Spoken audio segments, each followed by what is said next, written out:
Hey, fellow nerds. We all know the story. In 1947, because of the Second World War and the struggles of our freedom fighters, the British left us, splitting the British Raj into two countries of India and Pakistan. And then it took about 3 years to craft our constitution. And on this day of 26 January 1950, India went from being a British protected dominion to being a republic. The constitution moved from being a colonial document to a native one. Right, that's the story. We all know it. But do you know of the struggle it took to get to that point? The freedom struggle? No, not the freedom struggle, but the struggle that happened after independence. The struggle to incorporate everything within the nation and make it one. I mean, how bad could it have been? We were independent and we had our own elected government. Winston Churchill said that he didn't foresee India surviving the 20th century, at least not in one piece. And most of the factors at the time of independence pointed to his analysis being true. We were a poor nation that had experienced one of the biggest refugee crises to have ever happened in human history. Ethnicities that had never been part of one single nation now had to share the same country that was very populous. And we had just survived one of the most barbaric occupation in human history. It has taken a lot less to tumble countries, nay, whole civilizations. So how did we survive in one piece? Grit, dreams, and sheer goddamn spite. So let's look at the 3 things we have had to experience before the fateful day of 26 January 1950.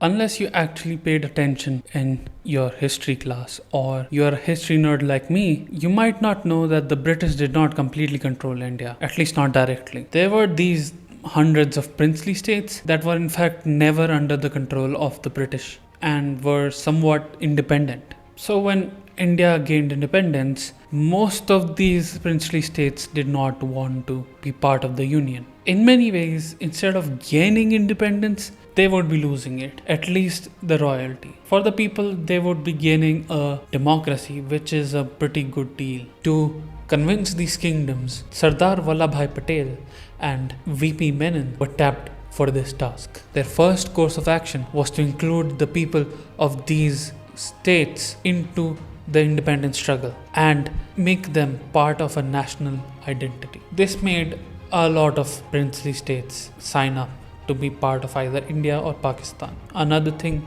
that they did was that they made a privy purse available for the royalty to live a lavish life for the rest of their lives. This convinced many more princely states. And one by one, most princely states found themselves surrounded on all sides by one contiguous nation. This pressured some of the remaining few to join the Union. Like Bhopal, it wanted to be its own independent nation. But Lord Mountbatten, or the last Viceroy of India from Britain, wrote them a letter that just said that they were surrounded by one very powerful nation on all sides. So by July of 1947, it decided to be part of India. But despite this and many more clever tactics, 3 kingdoms refused to join India, and they remained independent even after 15th August 1947. They were Hyderabad, Junagadh and Kashmir. We'll talk about Kashmir by itself in the next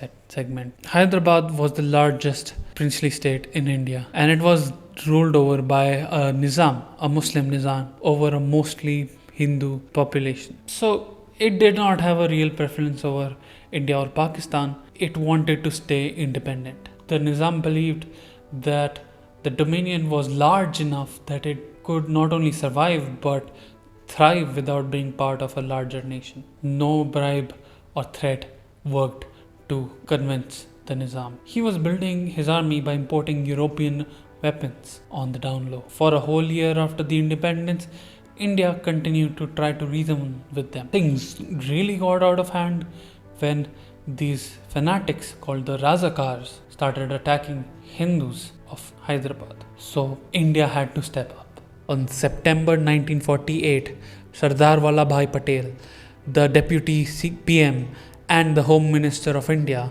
signed off on Operation Polo, where Indian troops were sent to Hyderabad, and in 4 days they captured it, making the Nizam sign a piece of paper that declared his surrender. And as a token of gratitude for his quick surrender, India made the Nizam the governor of the newly coined state of Hyderabad, a state that would not last 9 years before dissolving into multiple states. Professional trolls since 1947. Junagadh was a princely state at the southern western end of Gujarat.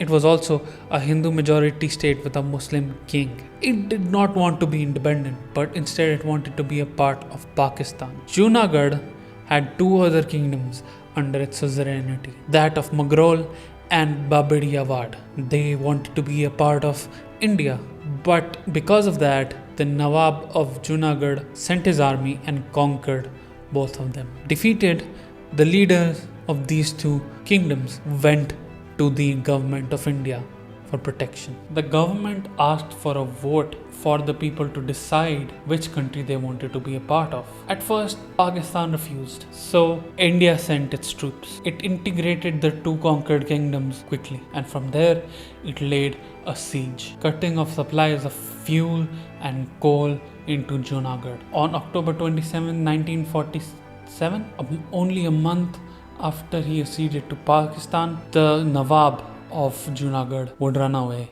into Pakistan. But with him, he took all of his money from the treasury of the state. Facing a collapse, the remaining court of Junagadh invited India to administer it. While India accepted their invitation, it held true to its word and held a vote to allow the people to choose which country they wanted to be a part of. And they chose India unanimously.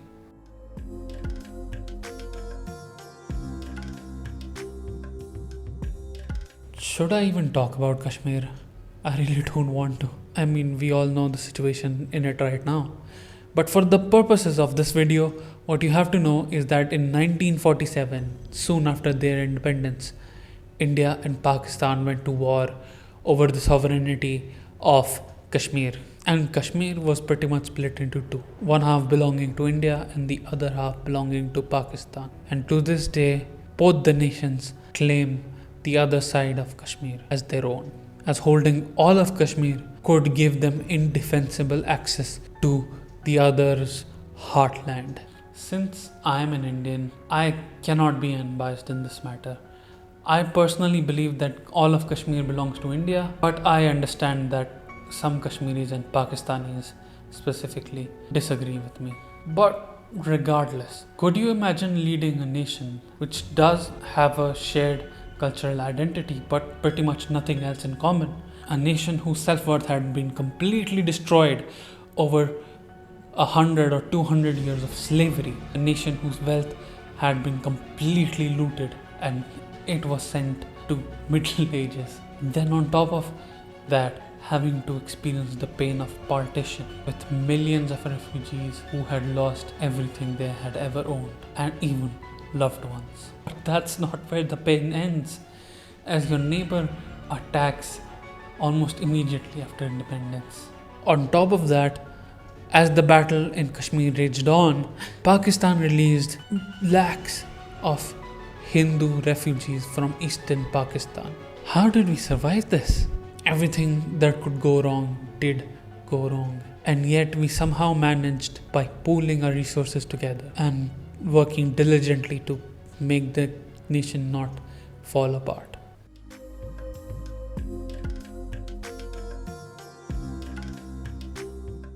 While amidst this huge amount of commotion, B.R. Rao Ambedkar was tabbed to head the committee draft the Constitution of India by Jawaharlal Nehru on 26 August 1947. Sir B.N. Rao, the chief advisor of the committee, was tabbed with the task of drafting the first draft of the Constitution. Don't worry, he wasn't alone. He had to draft it based on thousands of meetings that had happened over it before India gained its independence, and he would present it to the Legislative Assembly in February of 1948. Over the next 165 days, this draft was spread to all the representatives of India for them to read and to understand. On November 4th of 1948, a new round of discussion began, and over the course of the next year, they made many amendments to the draft. By November of the following year, a second draft had been crafted and presented to the community. Some debates still happened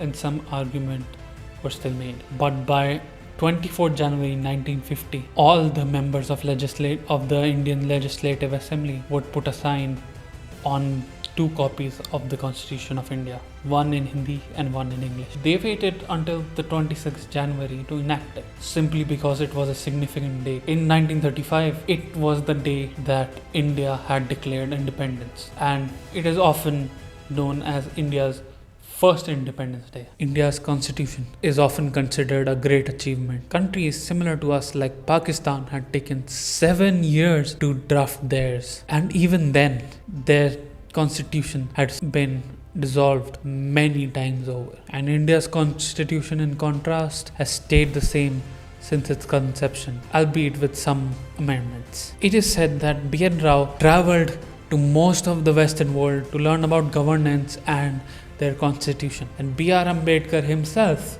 read 60 different constitutions to understand how to craft one.